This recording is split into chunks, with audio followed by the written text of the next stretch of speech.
guys, welcome back to my channel. If you're new here, my name is Desiree. Don't forget to like, comment, and subscribe. And if you're not new here, then what's up? What's up, twin? I ain't seen you in a while. Okay, we're gonna jump right into the video. So if you can tell by the title, this is 5 things that I would consider before getting into an accelerated nursing program. And this is coming from somebody that's in an accelerated nursing program. I got 5 more months, babe. So please believe me. Okay, I've been thugging this thing out. So please believe me. Okay. So this is in no particular order. This is just 5 things that I would definitely consider. First things first is going to be your why. You want to make sure that you're in it for the right reasons. Reason being is because there's going to be a lot of highs and lows. And if you're not motivated and you're not dedicated, you're not going to make it. I'm sorry to say that, but you're not going to make it. If you're just getting into nursing school because it's cute and it's trendy and it's an aesthetic, baby, when it gets hard, it gets hard, okay? And so you really have to want it. And also, I say that because there's no room for procrastination. It's hard.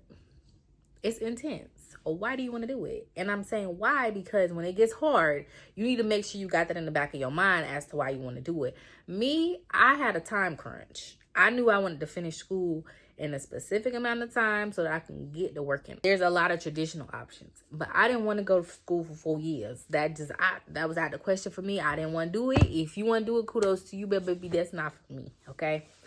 And so I have 2 kids. That's my why. My why is finish this program, become a nurse so that you can be financially stable for your kids. That was my why. So when it got hard, or when it's tough, or days I don't feel like studying, you know what I do? I go on Indeed and I look up LPN jobs, because that's going to be me one day. So I need to get up and read this damn book, okay? So, okay, that's the first thing, your why. There's going to be, like I said, a lot of highs, a lot of lows. And if you're not in it for the right reason, you're going to procrastinate your way right on out this program, okay? That's first thing. Second thing, you need to make sure you have your finances together, because nursing school is already very stressful, and adding financial stress on top of nursing school stress is crazy. I don't think anybody wants to do that.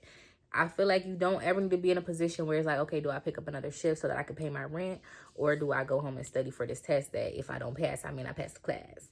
You know what I'm saying? That's just extra stress on you for no reason. So I would definitely have a plan in place for finances. I'm actually in a nights program, so I'm able to work part-time during the day. So if you are the sole provider of your household, which I'm not, but this is just me speaking to the people that is, into finding a program that has night classes. That's going to be your best bet, because you'll still be able to work during the day and you'll be able to go to school at nighttime. But you also do need to realize that if you take that route and you have kids, it's going to be a stretch where you're literally just work, kids, school, work, kids, school, work, kids, school. And then you also have to take into account that you're going to need a sitter at night, because I'm in class from 5 to 10. So I have to have a sitter at nighttime. So that's another thing to take into account.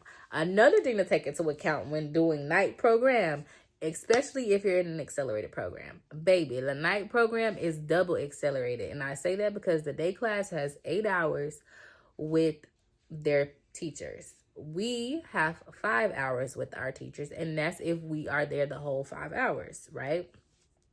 They may send you home to do like self-study or to work on assignments at home, but it's your job to actually study or do those quizzes or whatever they give you when you go home. So it's not free time, but again, you don't get the full 8 hours of teaching. It's just, it is what it is. That's what you get when you sign up for night school. So that's another thing to take into account if you do take a night program. Now, the third thing is going to be work-life balance. Put it in your mind that you may have to miss out on a few birthdays. You may have to miss out. I'm just kidding. Don't do that, okay? Work-life balance. School-life balance. It's possible. It is possible to show up for your friends and family and be present in nursing school. It's possible. I've been doing it since April. I don't know why people get on this internet and act like when you get into nursing school, you're going to be so consumed in nursing school. Now, is it a lot of studying? Yes. Is it a lot of reading? Yes. But like I said, if you prioritize school, then you can find time for friends and family. Make sure school is at the forefront of everything that you're doing. And I promise you, you'll be able to balance it.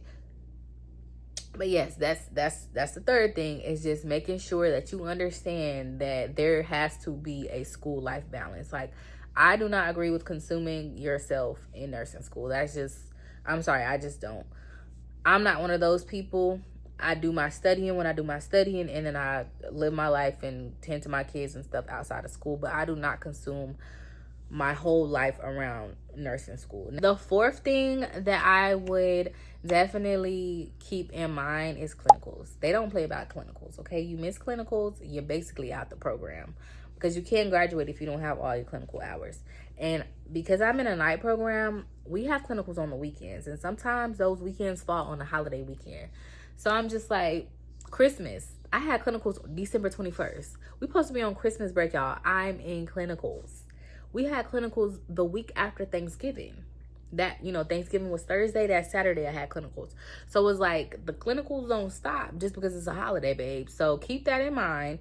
And it's Saturday and it's all day. Keep that in mind too. And last but not least is understand the intensity of the program. It is very intense, and it may not be that way in the beginning, but I promise you it does start to get intense, especially towards the end, because nursing school literally just piggybacks off of everything that you learn. They just keep stacking stuff on top of that and on top of that, on top of that. It starts with A&P. You have to make sure you're keeping up with everything that is being taught. And that, even if that means going back and reading stuff from the beginning of nursing school just to make sure you understand something that is being taught today, that is okay. But it's intense. The workload is a lot. We have 5-week terms, and we are testing week 1, 2, 3, 4. Week 5 we test and take finals. So that's just our test schedule. In between that, we have ATIs, we have assignments that have to be turned in, we have projects that are due at the end of the semester. So, I mean, it's a lot. It is a lot. It's a lot. And so I think you do need to take that into consideration. Are you going to have the time to make sure you're getting all these assignments turned in? Are you going to have the time to read? Are you going to have the time to really put your best foot forward? Because I'm telling you, if you fall behind, it's hard to catch up. And in my school, if you fail a class, you don't move on to the next class. You have to retake that class. You have to sit out until that class is offered again. And sometimes it's not the next term that is offered again. It's like a couple weeks, maybe a couple months that you have to wait. So it's very important that you are putting your best foot forward when in these classes, when taking these courses. It is very important that you understand the workload that you're getting yourself into, because I promise you it is a lot. And that's coming from the biggest procrastinator in the whole entire world. It is a lot. I've had to literally sit myself down and be like, look, girl, you have to read today. Sometimes I stay up until 2 in the morning studying just to wake right back up at 5 a.m. to get my daughter up and on the bus. So it is a lot. It takes a lot of dedication. I pushed through this program with literally everything I got. And like I said, sometimes I'm not going to sleep till 2 or 3 o'clock in the morning just to make sure I'm prepared for a test the next day. Or even if I have to read up on the chapter, I'm staying up. I don't care. I will lose sleep to make sure I'm passing this class, because I do not want to fill out this program. I have 4 more months. I have 4 more months left in the program. I graduated in June, but yeah, those are things that I would definitely consider before signing up for an accelerated nursing program. Again, I have 4 more months left in school. I will be coming back on here to share more tips, tricks, and study habits for y'all guys. I currently have a 3.8 GPA in school, so I will definitely be coming to show y'all some tips and tricks on keeping a good GPA while in nursing school, my tips and tricks for taking tests and passing tests, dosage, pharmacology. yeah, so leave a comment. Let me know what type of videos y'all want to see, what type of advice y'all need for nursing school.